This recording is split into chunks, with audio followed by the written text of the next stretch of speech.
Thank you ever so much for coming. I'm going to talk for about 44 minutes, so hopefully not too long. I always try and make a promise at the start to stop myself going on and on and on. I've tried to give you quite an exciting title. Okay, Geography of Voting, Racism, Fascism and Freedom, and what's going to happen, because really interesting, exciting and worrying things are going on at the moment. I'm going to try and show you that some of those things are related to aspects of geography. As you may have realised if you're a geography student, we are allowed to study almost anything in geography apart from astrophysics.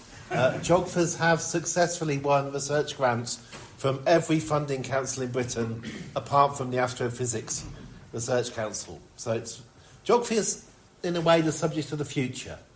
It's what's going to happen. That's why we're interested in climate change, because it's about the future. Why are we interested in inequality? We're not historians. It's about the future. I wish we'd call it kind of geography subject to the future, and then, and maybe change the curriculum a little bit. Anyway, there's a map of the 2024 general election and the cartogram. It's all red. It wasn't all red because Labour did well. It was all red because the vote on the right was split. Reform stood candidates. Conservative vote fell down. Reform only won a few MPs. Conservatives didn't win many. Labour squeezed through the middle. The number of people who voted Labour was actually less in 2024 than it was in 2019. But they got all these hundreds of MPs. This polling data, this ends in April, but you'll be aware since it's carried on. Labour have plummeted down in popularity, I think, at a rate that no governing party has ever managed to do before within 12 months. It's not quite as dramatic as that because every political leader for a long time, every Prime Minister, has managed to become less popular than their predecessor faster. This is a kind of time of crisis, but all that Keir Starmer's done is managed to be slightly worse than Sunak, who has actually managed to become less popular than Truss, who actually managed to become less popular than Boris. And if you want to know how unpopular Boris was, you like calling him Johnson, I know, how unpopular Johnson was, when Boris Johnson became leader of the Conservative Party in 2019, the level of anxiety across Britain, as measured by the government's happiness index, as commissioned by David Cameron, we now measure how happy you are every month. The level of anxiety in Britain when Johnson became Prime Minister reached an all-time high. That high was partly because people were worried that we're going to get Brexit. Some people were worried who wanted it that we weren't. But anxiety was really, really high. You're going to squeeze across a little bit. Some people, because they're not all going to fit on the back row. There was only one event that caused greater anxiety than the appointment of Johnson as head of the Conservative Party, and that was the first wave of COVID. And that only caused slightly more. Anyway, let's get off. So, Reform is zooming up and up. The most popular party in Britain. We have never been in a position before for the UK where a third party has been the most popular. We don't know what's going to happen next. I'll labour this graph a little bit and then I will go through the rest of my slides much more quickly. This is one of those complicated graphs that show you how voting intention has changed in a year. It's produced by the British Election Study, which monitors a set of people and how they've voted and say they're going to vote. You've got 2024 on one side and the latest data for 2025, a few months old, on the other. I normally hate these graphs, right? I don't like these kind of graphs, but this one shows you something so important, I'm going to go through it. Labour's managed in 1 year to lose half its supporters. It's unbelievably spectacular, really. I ought to say, we've got to declare confidence, I am a Labour Party member, amazingly. The Newcastle office 4 times lost my direct debit, but I'm still a Labour Party member. I'm sorry to those that upsets. I'm waiting for them to chuck me out. Anyway, my party managed to lose half its support in the last 12 months. Hence, that top bar is half the width at the end than it is in the beginning. If you don't get that, you're not going to get the rest of this, okay? But you can see with those red lines that peel off and downwards where that vote went. And the biggest chunk went to the grey in the middle, the I don't know what to do. Okay? The next bigger chunk goes to the Liberals and goes to quite a lot to the Greens. And the number of Labour voters who said, I'm going to vote Reform now is minimal. So it isn't the Reform didn't rise because upset Labour voters in red walled areas or anywhere said they like Reform. The rise in Reform support in the polls has nothing to do with disaffected Labour voters.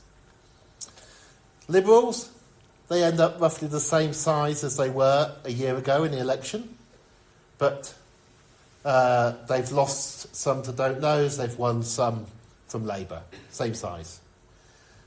We'll forget about the SNP implied because they're too small nationally to matter. The Greens got bigger even before their current leader became leader. The Greens have got bigger. Their main gain is from those red Labour votes swooping down. Can you see? The don't knows got slightly bigger. Now, the don't knows will have got much, much bigger than that in reality. People don't like saying they don't know how they're going to vote on surveys. We know this because when you get to an actual election, far more people don't bother to vote than say they're going to vote. Right? And when people do surveys, they think they know. So don't underestimate how important the don't knows are. A big chunk of the I didn't know what to do in 2024 has gone to Reform. Reform, the light blue, the cyan colour, doubled in size. And that doubling is mainly from receiving even more votes from Conservative voters and from some of the don't knows. Now, and the last bar, the blue one at the bottom. The Conservatives were at the historic all-time low in 2024, and then spectacularly they managed to lose even more support. Okay? This is fascinating. It doesn't have to be, but it is likely that you will talk back about, I knew when the end of two-party politics happened in Britain, it happened in 2024, 2025. For the two main parties becoming less and less popular is staggering.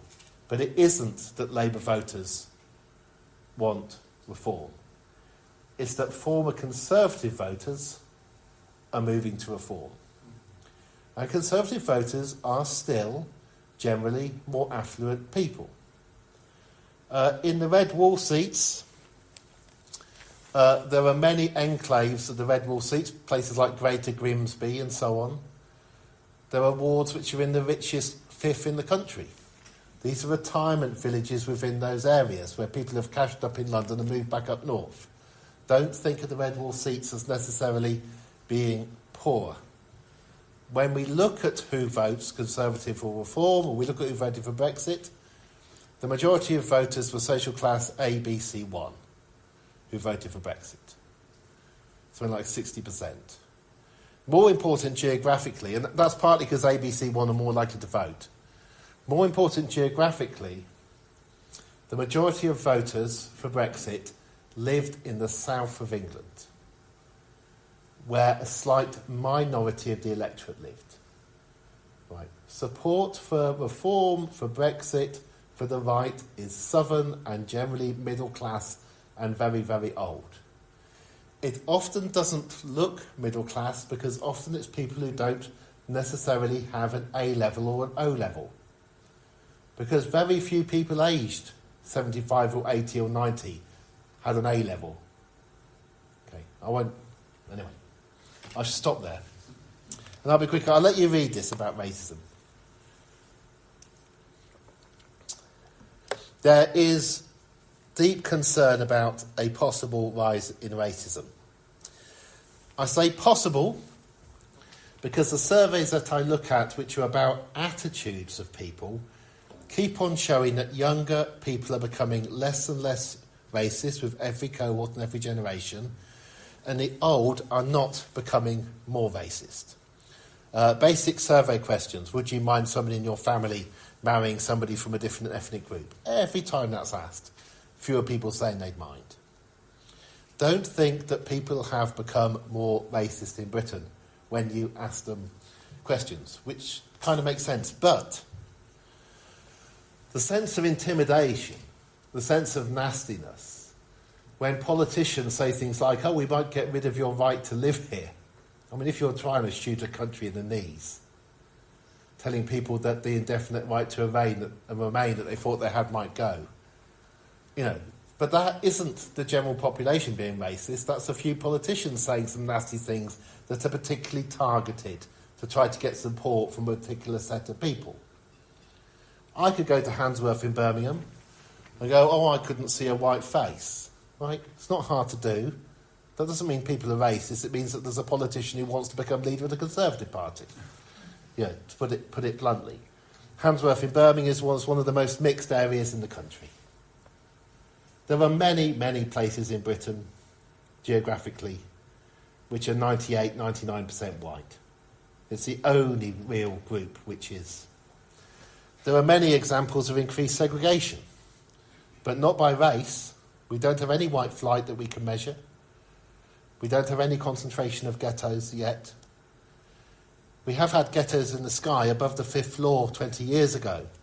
The majority of children in England, in skyscrapers, were not white, but that was slightly racist housing policies, which become very clear when you have a fire in Grenfell Tower. But there isn't increased segregation by ethnicity that we can measure anywhere. There is increased segregation by social class and by income and by wealth, and other kind of increases. Students have become more segregated geographically as you build giant student villages.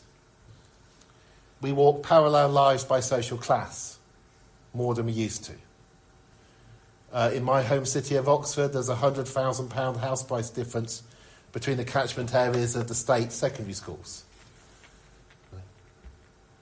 And a third of the 15-year-olds go private. And there are divides between the private schools. For some, you have to pass an entrance exam to get in. Others, if you fail the exam, your parents can still pay for you to go to a school where part of the point is you don't have to meet other children. We have all kinds of segregation in this country, class and income segregation, that beats anywhere in Europe. But we're actually better at mixing, in terms of ethnicity and race, than anywhere in Europe. London being the preeminent example. Not because we're particularly imaginative or clever or nice people, but there's nothing nasty about us inherently. We just happen to have an empire. The biggest empire the world has ever known, Geographical. I'll show you more pictures in a minute. And because we had an empire, because it was so wide, people came who were British. You had a British passport if you're in the British Empire. This was all Britain in a way. People who came who were British in the 1930s and many more in the 1960s, because we didn't have enough babies in the 1930s. And then many more in the 1990s because we stopped having babies in the 1970s. Immigration tends to lag falls in birth rate. And so this country, more than anywhere else in Europe, has more people from more places further away than any other. And for longer. So people get to know each other, get to mix. Sorry. You've had enough time to have read that. I won't say much about fascism, except I don't think we're there yet. I think you've got to be very careful about the use of words, because you can devalue a word if you use it too much. Ironically, if you try and buy the fascism checklist on Amazon UK at the moment, you'll find it's unavailable and they don't know when it's going to be in stock again.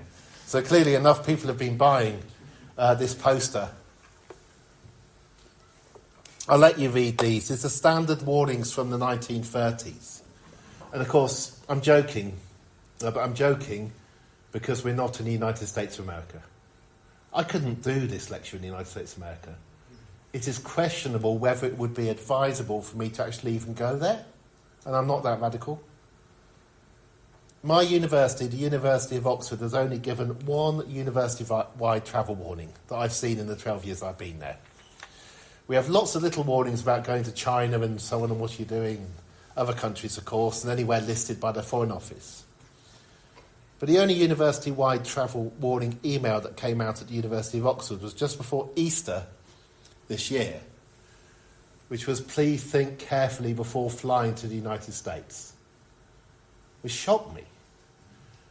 I think it was partly because the higher echelons of my university didn't want their Easter holidays ruined by having to come away from holiday to deal with somebody like me being locked up on the border because of some tweet I'd done 5 years ago. The United States is scary. My favourite anecdote to explain that is that people who have come back from geography conferences in the United States have told me that Americans are quiet. Now, not in my life have I ever known Americans being quiet. Right, that's scary. I'll zoom off this and say no more. We're a long way away from that kind of a situation. If you want to see the beginnings of it, it's there. If you want a definition of fascism, there are many. It's, you know they're fascists when they start to kill you, but it's too late at that point. Freedom, the last word in my title. I thought I should cover some of the things in my title. There is an International Geographical Index of Freedom. There are all kinds of geographical indexes, and they're really interesting. That doesn't mean they're right. They're a little bit arbitrary. I only looked this up because I put the word in the title of this, and I was very pleased to see that Finland wins. Finland is the country that wins more things in the top 1, 2 or 3 than any other country in the world, but it's the freest country by a set of measures. I've put the indicators there. Sweden, Norway, New Zealand, Canada, they all have scores of 99 and above. We're 92. We're not bad, but don't let anybody tell you that we're the freest, best place in the world, because when somebody goes to measure it, they find other places are better. Why is this happening? Why are we erring towards a situation in which a political party, which was not a political party until recently, it was owned by Nigel Farage, has the potential, if it carries on having the support it has or grows, of suddenly controlling the country? What's going on? And why, yet again, all these migrants not welcome things? I'm a bit jaded about all of this because I'm 57 years old. It's kind of like I've seen it all before. You can go back in history to when before my grandfather was born, when the British Union of Fascists, or their predecessors, really wanted to stop Jews coming in from Eastern Europe. We've been here before. We used to worry about Poles coming at the end of the Second World War and why we were letting people from Poland in 1945-46. In the 60s, it was people from the Caribbean, who Enoch Powell had gone out and asked if they would come to help the health service work. And then people from India who did their last shift at night on our textiles mills. I can remember the National Front, we can talk about that later. They were nasty. They were young. They had Dr. Martens with steel caps at the end. Often when I see the far right now, who are often men of my age but with less hair than me, sorry, it's those same men who I knew as a teenager. A book. The book I've written most recently is called The Next Crisis, and I'm now going to show you some slides from that, which are slightly more geographical, and then I'll get back on topic. This graph is wealth inequality, shown for the US, UK, Sweden and France.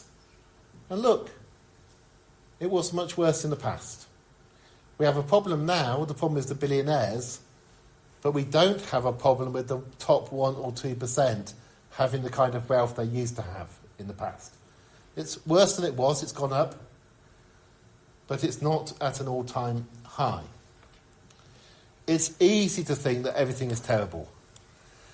This is the use of the word crisis from 1800 to 2019. And it's really important it stops in 2019, because there was a massive crisis in 2020 that you can all remember, right? But look, in all those decades when Europe was at war, when cholera was raging, when typhus was normal, when children would die in incredible numbers, 1905, a quarter of all our babies died, I think, in a long hot summer. It's flat. The word crisis only comes to be used regularly in the 1960s. Cuban Missile Crisis, but other worries about it. And then it goes up and up and up and up. Right? When people say we're in a polycrisis, we've been in a polycrisis since I was born. And in a sense, if you want to be optimistic about it, it is partly because we don't have a world war, we don't have the kind of disease pandemics that we used to have. We have fewer pandemics per decade than we've ever had. The one before COVID-19 was AIDS. It was a pandemic. They used to come more frequently. Some things are getting better. But our anxiety levels are getting worse. Why has the USA turned as it has? Because things are really, really bad in the USA. These three graphs are all about mortality. The first one over here, this is your chance of dying in a year if you live in the USA as compared to if you lived in a whole bunch of other rich countries. Anybody under 20, you're twice as likely to die. Chance is very small, but it's doubled if you live in the USA. By the time you get into your 30s, it's 4 times. This graph appeared in Atlantic magazine. It doesn't get below average until people get to age 100. And then they're slightly more likely not to die than 100-year-olds in other countries in the world that are rich. But I'm afraid if you're 100, odds on you're not going to make it to 101 anyway. Right? And of course, the only people on average who get to that are very rich. They get no benefit. There's the graph in the middle, which is published in the Financial Times. Just look at the top dots. Each dot is 1% of the population. The top dot is the best off 1% by income. And the best off 1% in USA live on average to 86 years, as does the best off 1% in England. The USA is so much richer, and the top 1% are so much richer, and they're getting nothing for it. And we have a lower life expectancy in England than almost all of Western Europe. I think now all of Western Europe. The first graph is showing you life expectancy. The green line is the United States. It does worse. And if you want an example of how to handle a COVID pandemic badly, that's it. You see that drop in life expectancy, how much bigger it was? That's what happens if you don't believe it's a pandemic. Okay. There are lots of things to worry about. This map of the world took ages to draw. It's done by hand. And again, it's very serious. It's everybody who's died in a war since 1989 all the way to 2022. Each country sized by the size of it. There are lots of reasons to be angst, to be worried. War is one of them, even though no world war and, apart from the last 20 years, fewer people dying in wars. But I would worry, I'd look at that. These wars were largely not really started by most of these countries. With the exception of Rwanda, these are wars and massacres. You know, this is outside interference, great power games, the rich countries of the world fighting over somebody else's land and doing it more easily if the people that they're fighting over are not white. Let's go forward. Managed to get a local connection slide, in case any of you didn't know. Mosley's wife was MP for Stoke-on-Trent in 1929. Mosley was our most successful fascist leader. Be careful about he is a fascist, but he didn't, as far as I know, actually kill people. Amazingly, he was allowed to stand again and again after the Second World War to try to be an MP. But the 30s were the last time that we seriously flirted with things to the right of normal political conservatism. We were not that different to Germany. We were extremely anti-Semitic as a country. We celebrate things like the Kindertransport, if you've ever heard of that. The Kindertransport was allowing some Jewish children in. Why was it a Kindertransport? Because we wouldn't let their parents in. Yeah, when you look back at it. Now, people are nice. They say, isn't it a nice country we let the children in? But we didn't let their parents in and most of their parents died. We flirted with that. Because of the way the war worked out, and because of what we found out largely during the war, we changed. We changed our attitudes to far right, to wearing uniforms like that, to marching in the street, to ideas of Hitler Youth. Not completely. Most of Europe doesn't do uniforms for children. In schools, it's Malta, Ireland and us, the school uniforms. Okay. I'm going to run out of time if I carry on. Now, here's the worrying thing. This graph is our inequality graph from 1910. The top bar is the wealth of the richest 1% of the 1%. In 1910, they had about 400 times average income. Right? The top 1% of the 1% of the population. 400 times average income. That would allow you to hire a couple of hundred servants if you paid them average income. And of course you didn't pay servants average income, you paid them less. So you could have 300 servants. You could have a giant castle with a moat and another house in London, and you could be an aristocracy. That plummeted and plummeted and came down and down and down. It's a log scale to the 1970s. By which time there were no more servants anymore, and almost all the country houses were owned by the National Trust. And we'd taken the wealth off the wealthy through inheritance tax.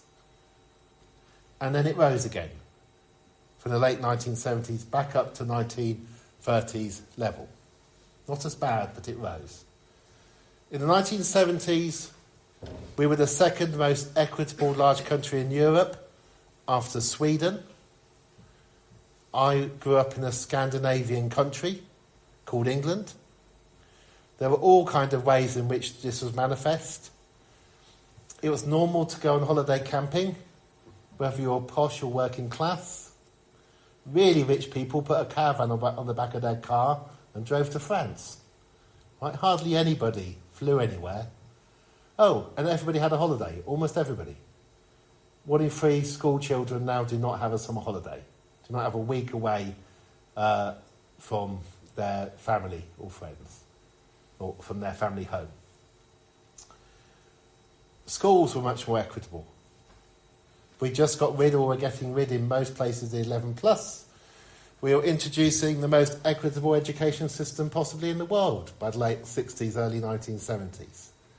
Where I grew up, because nobody knew what was a good school and a bad school, because there were no longer grammar schools or secondary moderns, you just walked to the nearest one for a few years before we began to create a hierarchy again. We had the most progressive housing system on the planet. We'd got rid of the slums. 90% of people rented privately in the 1930s. We got rid of that. We brought in acts giving tenants rights. By the late 1940s, a majority of children at some point in their childhood lived in a council house. If you've got grandparents who tell you, I grew up in a council house, I'm tough me, tell them quietly, no, you're just normal. You're just part of the majority. But those houses were built to get rid of slums. And they offered security of tenure, so that when I was at school, every child had security of tenure. If you're a posh kid like me, that meant your mum and dad were paying a mortgage. And as long as they carried on paying their mortgage, I stayed in that house, I kept my friends.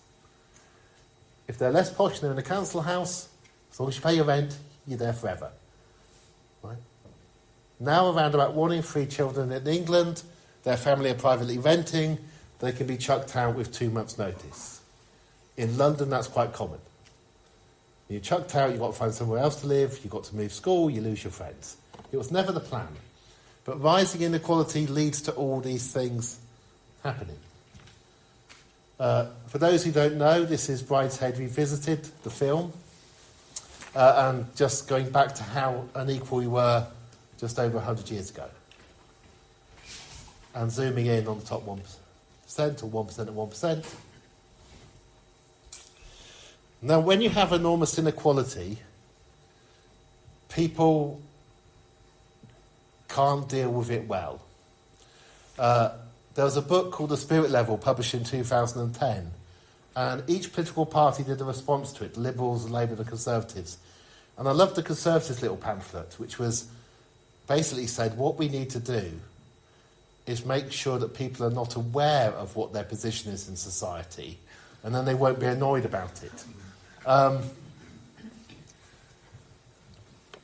The most unequal country by far in the rich world is the United States. The United States has been becoming more and more unequal for decades, hence all those terrible figures about mortality. Unsurprising that they go for anything different, something different.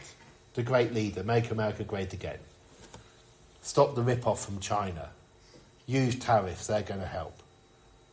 When you've had Republican and Democrat in the 1980s and 90s and 2000s, and more people are living in trailer parks, and 2 million people are sleeping in cars because they're homeless, and you've got another 2 million in your prisons, and the crime rate is high, and the guns are everywhere, and the school shootings are increasing. I can see why people vote for the different thing and the strong man.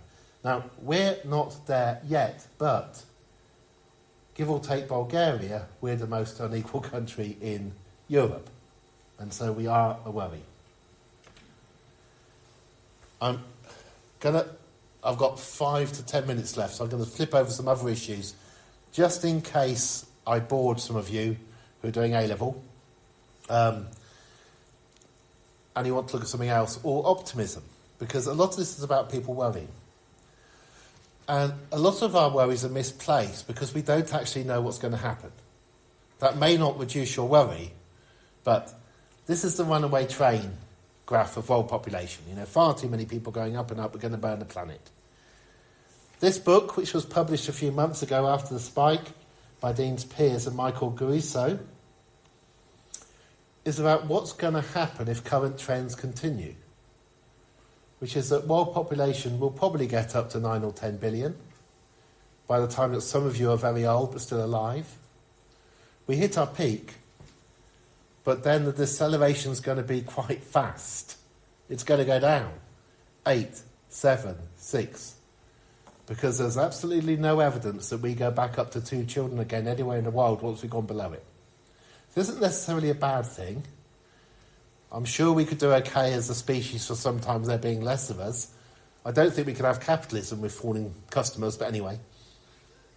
But what I'm trying to show you here is that your fears of something like overpopulation can very rapidly, with just a couple of decades later work and trends, turn into, oh no, nobody wants to have 2 or 3 kids, on average.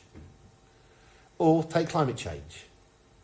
When I was at school, to get a good mark at A-level, I had to write about the ice age that was about to come. Right? And I'm not that old. Right? This is 1984, 1986. Geography teaching. The world is cooling. What's going to happen? Currently worried about it rising. Here's the world population graph. It's a few years out of date, but just to show you that now, as little dot heads up to 2020, 2021, 2022, 2023 there and forward, you'll see it's decelerating, still rising but decelerating. That data's 2017, you've got to take that dot from 11 billion down to 10. The latest UN data is 500 million down. Every time we get new data, we find people having fewer babies than the number we thought they were going to have. The only reason the population is rising is that people like me are not having heart attacks. Right? Old people are living longer. Here's the same graph for those who like graphs, log scale. 3 major events in human history when it goes to demography. One is 1492, when we took our old world diseases, which probably included coronavirus, to the new world and 60 million people died. The second is empire, colonialism, destructing societies, invading 90% of the current members of the UN. That was us. That has a bad effect on world population. And the other one is what's going on now, which is going on around the world. Countries where people have 5 or 6 children, tiny number, very, very poor countries, are dropping down to 4. India's 2.3, China's 1.6 and maybe lower. The Nordic countries, with the best gender equality relations in the world and the best nursery care, and doing everything to make it easier to have children, 1.3. People don't actually want... I know I'm a man and I shouldn't say this, and the women in the audience will have to look at me and go, yes, didn't you realise? People don't... There isn't an actual number about 2. Okay. Well, I've got the picture of Elon Musk, because he wants lots more people. He wants you to have lots of people. Donald's offering to create a thing to give people $5,000 if they have babies. It doesn't work. It doesn't work anywhere in the world. I forgot why I put Greta up. It was a few weeks ago I made these slides, so not recent events. But Greta's doing other things with her life. There's this huge contrast between a few of the billionaires and the idea that we really need you to have lots of children, so I've got lots of people to sell Tesla cars to. In fact, so many people that we can actually blast off and take over Mars, or that only some of us. And other people worried about issues of climate, issues of inequality, and so on. And the progressive side is winning. Globally, worldwide. Most young people don't like war, don't like violence, don't like nastiness, and don't want to have lots and lots of babies. Last complicated graph, I hope. It does go to 2026, because every country in the world tells the IMF how much money it's going to spend. This is the percentage of GDP that goes on public spending. So when I go on about how unequal we are, and weird we are, the red line's at the bottom. Right? I've missed out Ireland and Switzerland because they're weird countries for GDP, because Ireland has loads of American companies in it, makes its GDP look bigger. Switzerland's got big pharmaceutical companies, right? So I'm not fixing it. We could have another health service and a half. You could have free university education if you want to go to university. All that would happen is that little red line would move up to the black line called Germany. When the Chancellor tells you that she has no room for manoeuvre, which she probably will do when she does her budget, she's got a slight point over we can't borrow it because our credit rating isn't that good nowadays. But there are ways of raising money that don't involve borrowing it, which most of the rest of Europe does. Particularly Belgium, France, Finland, Norway, Denmark. Those countries at the top. And they're not wastelands that get rid of innovation. Right? These aren't places where society has fallen apart because people are taxed too much. In fact, they're very nice. People live longer. They're more educated. They can speak more languages. Their health service is better, and so on. If you're wondering about the spikes in this, 2008 was bailing out the banks, because one thing the state does is save the private sector when it goes belly up. And the big spike at the end is COVID. That's what you do. That's how much it costs to furlough people and bail out all the private hospitals. We could have nationalised them with COVID. It's dead easy. They've all have gone bust within 2 months. Instead, we bailed them out. It's an extreme position to be in. It's why our spending per child is so low in secondary schools. We are the night watchman state of Europe. How low can tax go? The red line, if you take the wiggles off it, is higher than it's been for 70 years. So when they say your rate of tax, public spending is higher than it's been for 70 years, they're telling the truth, but that's because more people are old. So you've got to pay more in pensions just because they're alive. Oh, and annoyingly, they kind of live a bit longer as well. So not only have we got more pensioners, but we've got them living longer.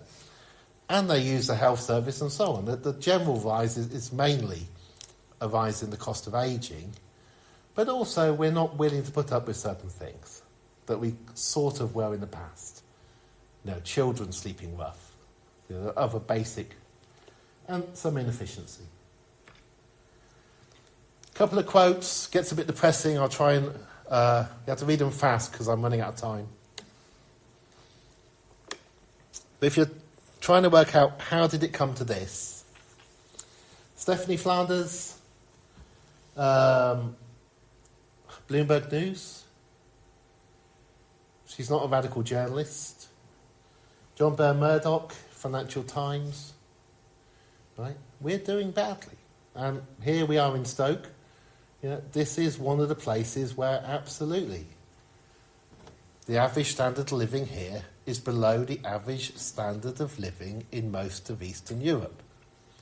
Right. That's the situation where we are currently at. If you want to know partly why are people angry,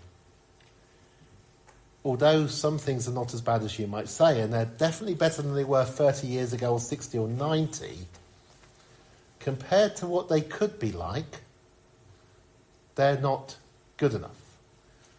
And if you do remember what life was like 60 years ago, when we had full employment, everybody could get a job, everybody could get a home and a house, you could start a family in your 20s, you can see why older people might want anything that's different. Last thing I'm going to do is show you just one graph about children, which is this one. And then I've got to try and cheer you up. Well, I could cheer you up with this graph, actually, apart from... Just pretend we're not sitting in the UK. Forget the wiggly graph, that's trends over time.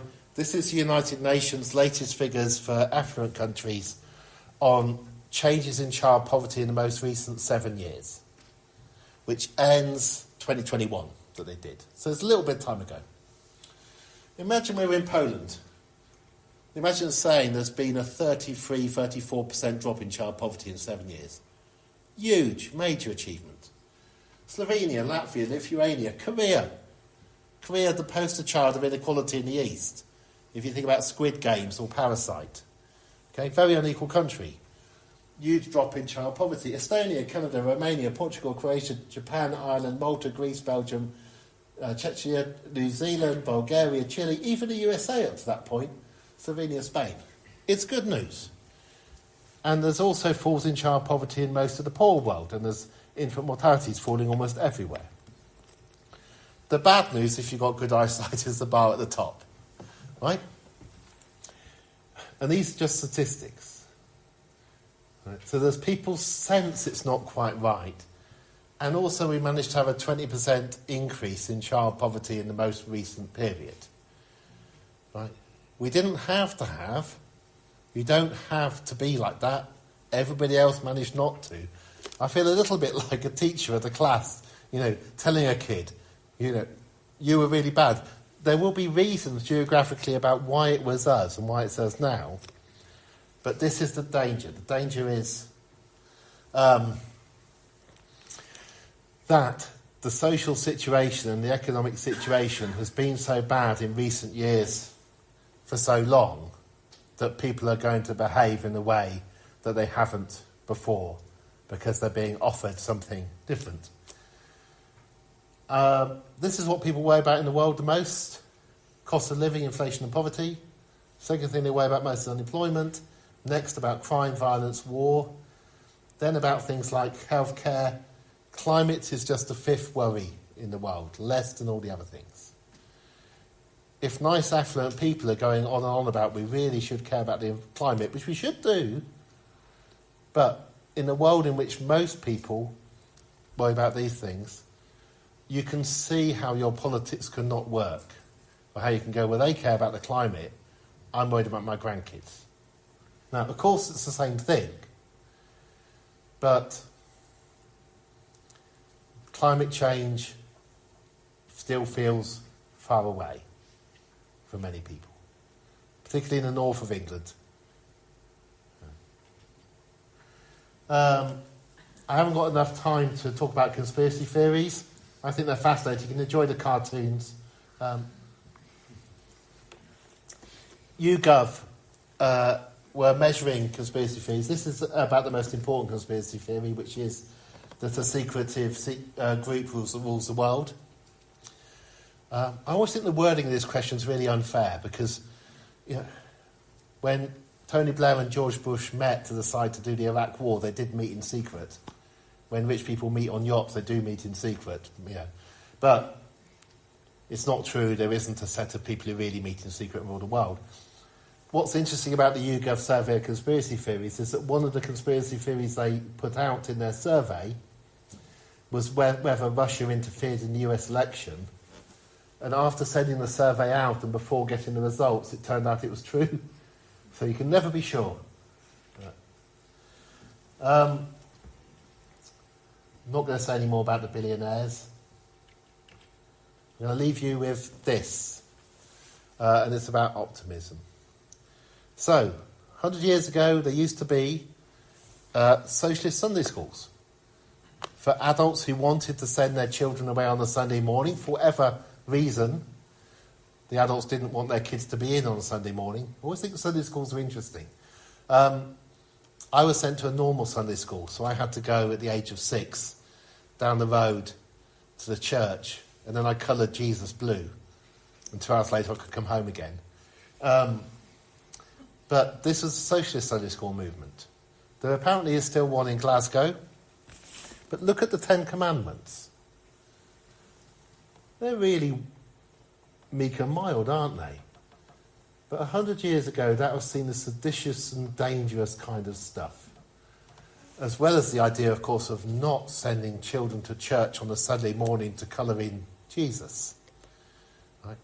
Attitudes change. Things get better. We learn. There is a general attempt worldwide to make things better. Most of the things that we measure in most places are getting better the most at the time. Just not in the UK right now. It is quite possible that the rise in support for reform will falter at this kind of level, wiggle along, and then there'll be some gaffes. The government might even do something useful. After all, they've spent so long not doing something useful that any nice thing might look good. All kinds of things are possible. I don't think it's useful to be that depressed about what's going on. I'll end with just one example. Women's rights are getting worse in the USA. But the USA is home to 4% of the world's population. In the other 96% of the globe, rights for women, reproductive rights, other rights are still, on average, improving. Most things are getting better. We need to focus on the places and the times that they're getting worse, but not think that we're in an unending crisis forever. Thank you very much. I almost kept to my promise. I'm about 4 or 5 minutes over. I'm going to take the questions. If we keep the questions short, I'll keep the answers short. Thank you very much.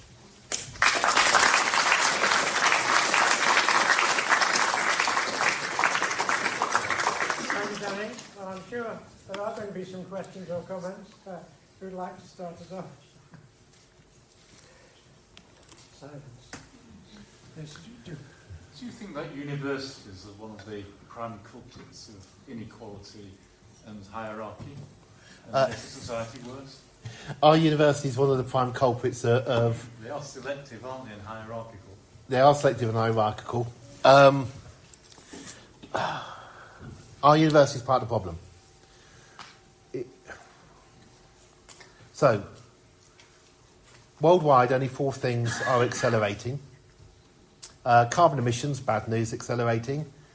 Temperature's not just going up, it's accelerating. The number of flights we take is accelerating.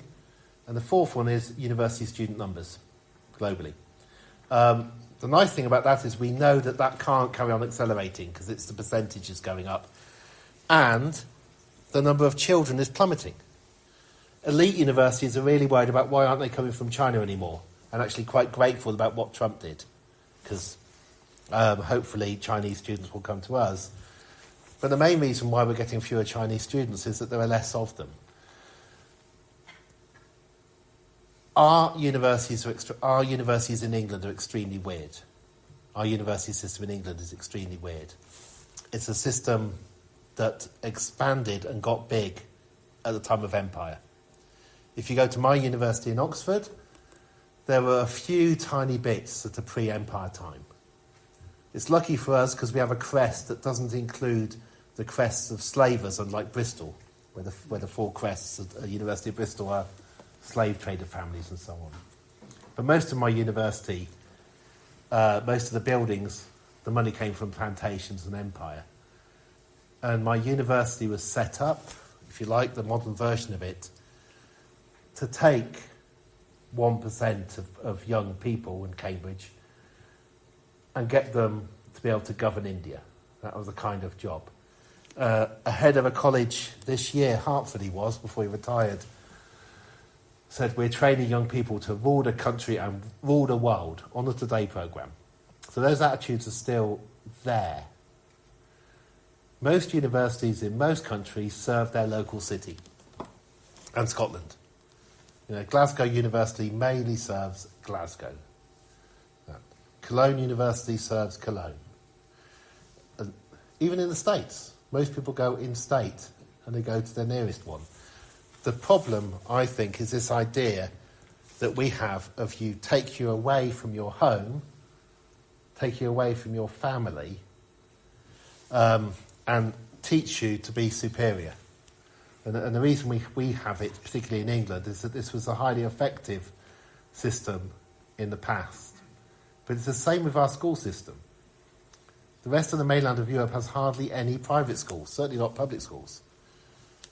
Public schools and private schools and the hierarchy of schools work really well when you want to take the Khyber Pass with 12 men and you need them to have a certain attitude.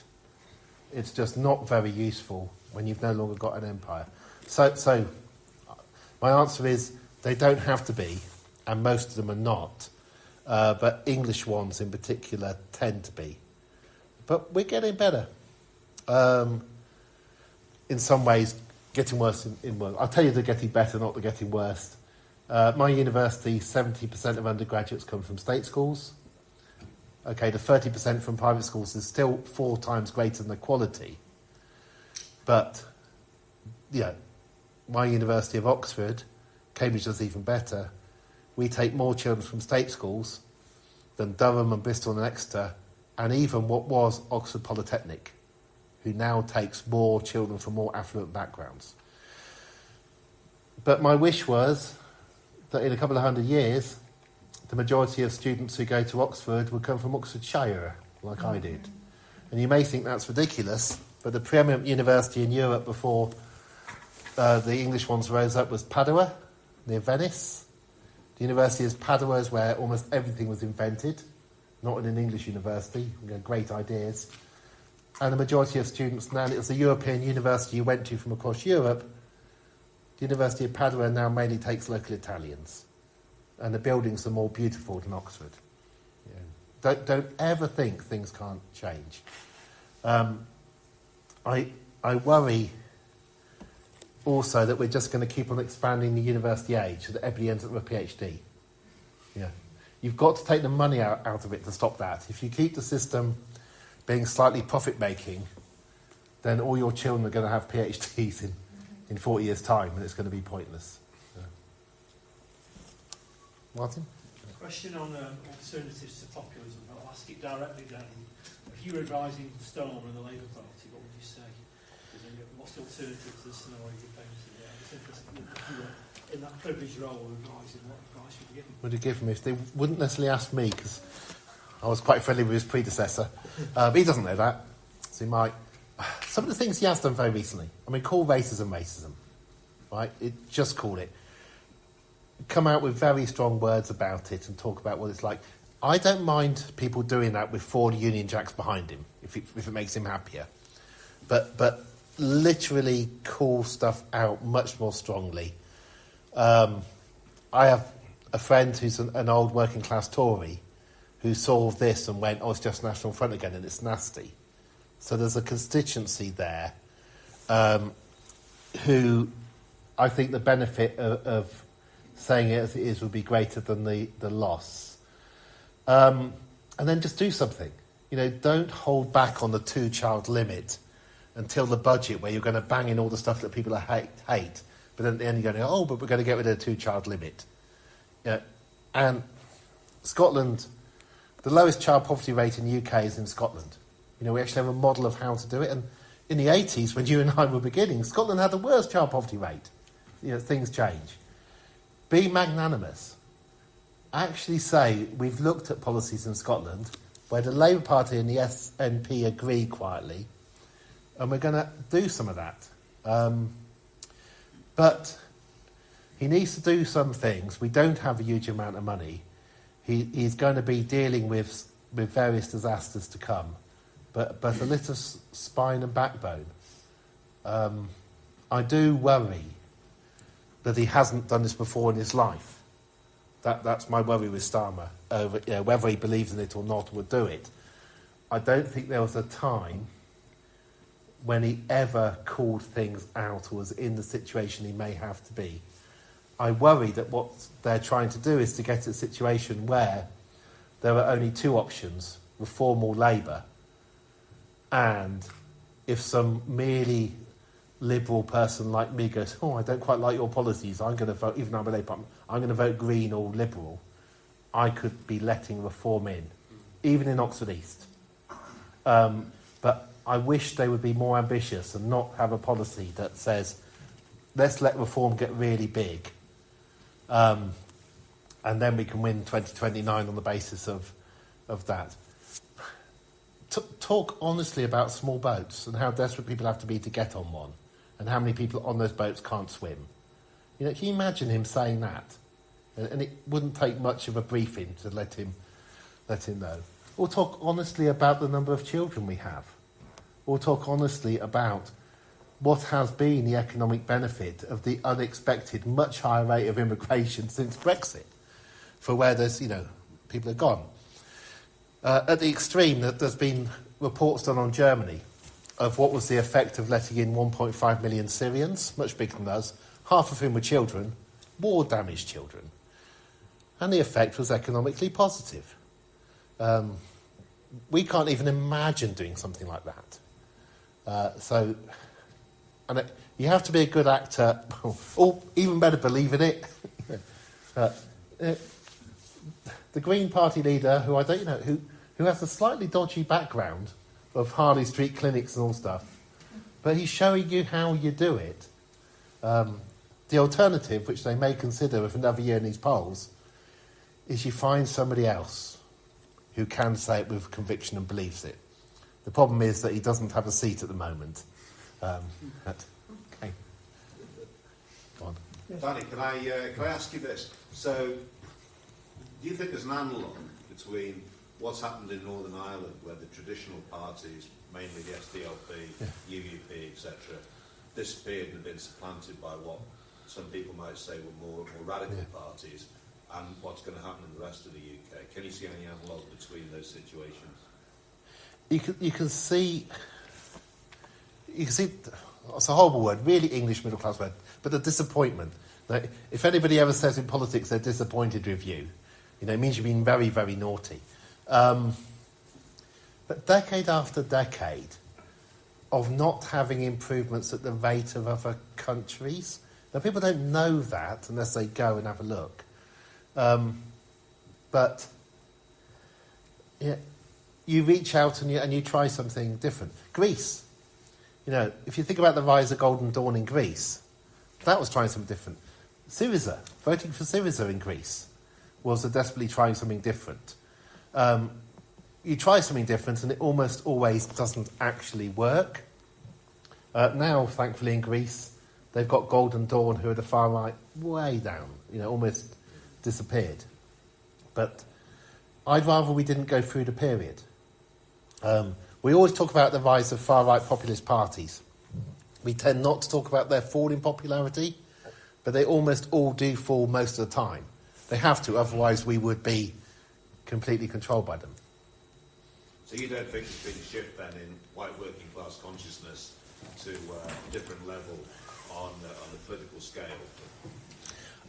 I think political strategists are playing with people who are white and working class, and working out buttons that they can press, and paying Facebook and so on a lot of money to get access to send things through, because it's worth it. I don't think this is a kind of... It's not as a social class got together like they used to do in the Methodist libraries from the pit and decide what they wanted. People are being targeted through adverts, but in other ways. So last summer, it was riots. Right? Those were not organic riots by local good people doing them. They were seeded. People were busting. Somebody used the index of multiple deprivation to decide where. The correlation was too high for it to be chance. They also drew my north-south divide line, and decided that they're all going to be on that side of it, apart from, a little one in Bristol, and then there was one that never happened in Oxford. Yeah. Last summer was orchestrated attempts, race riots and possibly a pogrom, possibly burning people to death. This summer, the plan was flags. Okay? They're far too neat, some of them have been put up. It's nice, right? And it's people come in and put the flags up, mostly. The group will be meeting. It's not completely conspiracy theory, but next summer, the planning has to start now. The interesting thing is, what's it going to be? But I honestly think there are folk who think it's for the good of this country to stir the population up, and every summer there's another gimmick. And I don't think it's organic. And it worries me. And if you look back, let's put him back up there, because it's my Stoke slide. Okay. He was very rich, but if you look back at what they did in the 30s, and they tried to claim it was organic, and it was the Dockers wanting to support Mosley and so on. It was his money. It's the money, and there is money there at the moment. I'm really hoping for good journalists to begin to uncover this. And the money is flooding in from America. Because the billionaires have won America at the moment. They don't want Canada, they don't want Mexico, they don't want Greenland. They want the UK, and in particular London. And a political party and a regime genuinely in agreement with Trump. Not the let's put on a nice dinner for him and hold our noses for 2 days. Okay? They're not that stupid, they know. But they don't see it as impossible. And they're willing to put the hundreds of millions in. And there are ways in which they can do it. And that, if we're stupid enough to let them. So the pessimist in me goes, well, we deserve it. We think we're so clever. But we deserve it. If you look at the offices where Reform and UKIP before it are based, and which part of Mayfair it's in, and where the money's coming from, or just listen to the accents of the MPs. A bit like the Brexit votes, the cheerleaders were people like Lord Ashcroft, and so on. Work out who is it who is using you, and what do they actually want. Right at the back. So, what do you think are the main factors that drive... You're going to have to shout louder. What do you think are the main factors that drive people to believe in either crisis or complete crisis or complete prosperity now? Complete prosperity. So, either everything is going into shambles or everything is improving along. It was proving a lot. Yeah. It's stories. Yeah, so to get the everything is improving a lot, you need a factfulness kind of book, which hopefully some of you have done geography of. Okay? So you can tell stories of everything and improving. But we're very lucky about one Swedish man who decided to do that. Crises sell newspapers. They sell attention. And it's relatively easy when the worst crisis we've actually had, which the WHO said was the most traumatic event since the Second World War, was a pandemic, but a pandemic with a relatively low death rate, particularly for anybody under 50. But it's easy to get people to worry. That the sense of insecurity is extremely high when you measure it in worrying about the future. And I wish it wasn't, because even if we manage to maintain immigration, our population is at some point going to fall. If you were to look in the past, if you were to say you're planning or you're worried, you're in the 1940s or 50s, you had to build school after school for the number of children you're getting. We managed to expand university education at a time when the 18-year-olds and 19-year-olds were booming, and they were getting more of them every year. I think London is planning for closing 800 primary schools in the next 4 years. Now, that isn't necessarily a problem. It's a bit sad that Londoners can't afford with children to live in London. But it's much easier to close schools than it is to build them and staff them. So it's partly an attitude to it, but it's easy for me to say, as somebody with a job who's got a house, yeah, but I'm not going to blow that house up when I die. Right? The infrastructure exists, but we're managing to get people really scared that there's a future in which they have no future. But we do. It would be good to have some politics where it was clear that our politicians cared a little bit more about the actual outcome, to increase the level of security people feel, so they're not so anxious. Yeah. Yes, I believe that we are the only country, apart from Belarus in Europe, to continue to have first past the post in the electoral system. Yeah. Do you see it being of benefit now that we've got a multi-party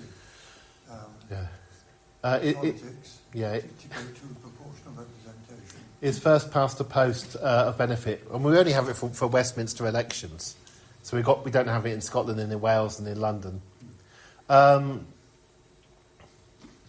It's a mess. I mean, first past the post only works slightly if you've got just two parties and hardly anything else. I still can't work out why we didn't get rid of it in 1918 when most of Europe decided to have a more democratic system. But no, it's dangerous, and it means that the majority of people do not get what they voted for. So if you're worried about apathy rising, if you keep a voting system like this, it's hardly surprising. And you get the most bizarre results with a multi-party system.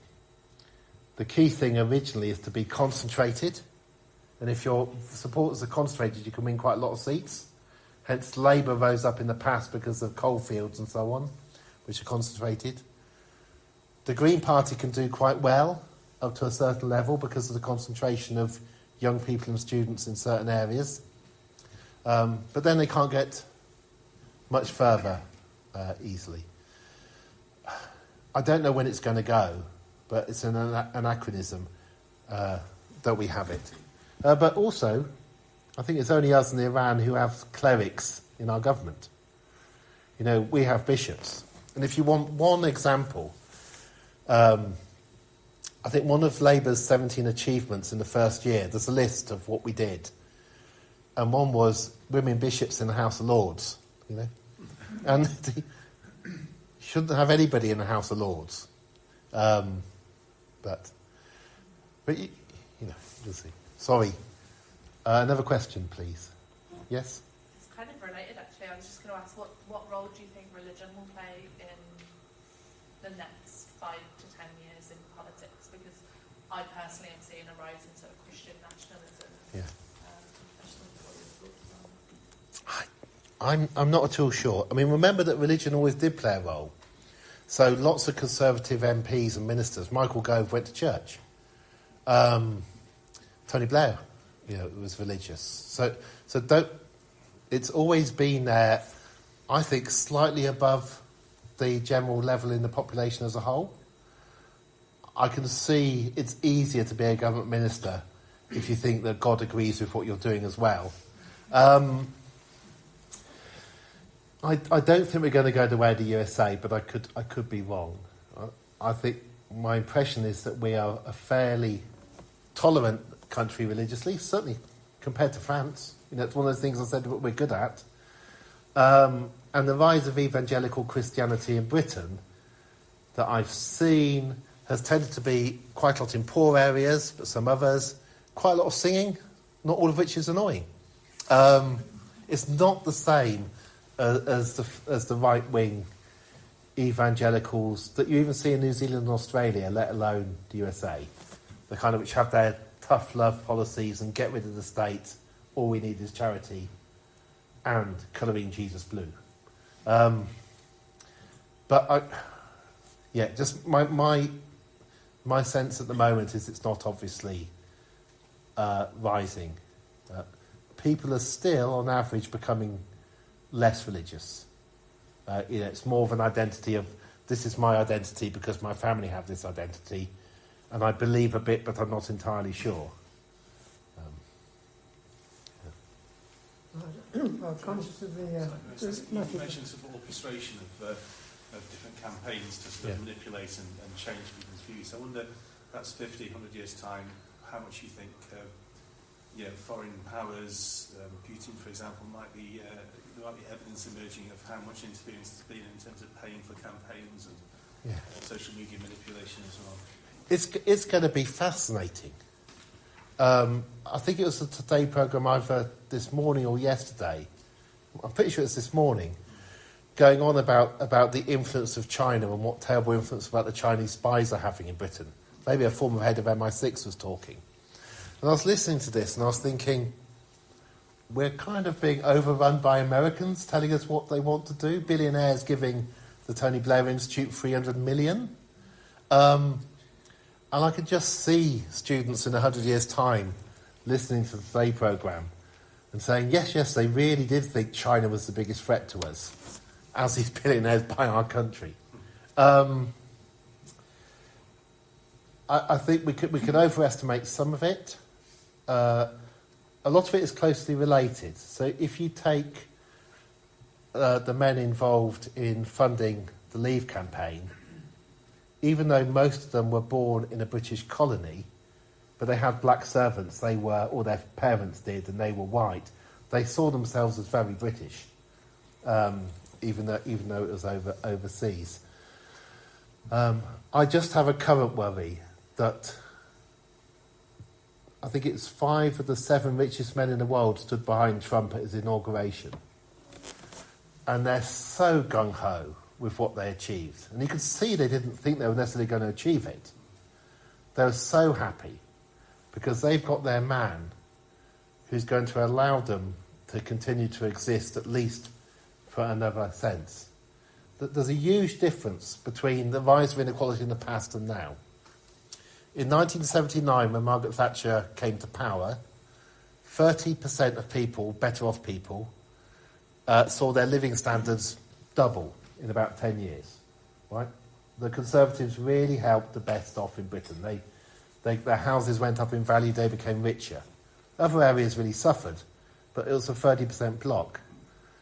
In recent years, it really has just been the 1% or the 2% here. And in America, it's less than the 1%. There'll be a word for it in future.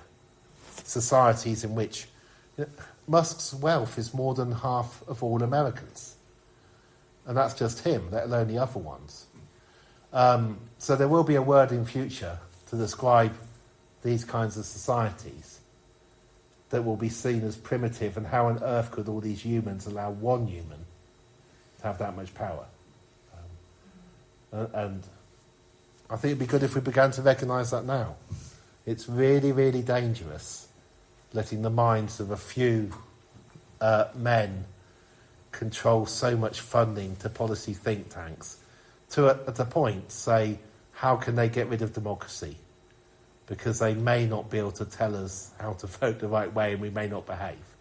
And that is an issue in the United States right now. And we need to be aware of it, and we need to be aware that geographically we are the main target in Europe for this to spread. Thank you. Right, I'm conscious of the time, so I have to draw the questions to a close. If you're expecting a stimulating and interesting lecture, I'm sure you haven't been disappointed. As we expected, Danny's put some very controversial and probably very thoughtful points across this evening, and I hope you'll go back home and think about what's being said. It's pretty nice to see how widespread geography is becoming, should I say, and it's not just about capes and bays, and I think tonight's shown how broad the subject is and how we should be so pleased that we're actually students, or have been students, of the subject. Thank you very much indeed, Danny. Thank you.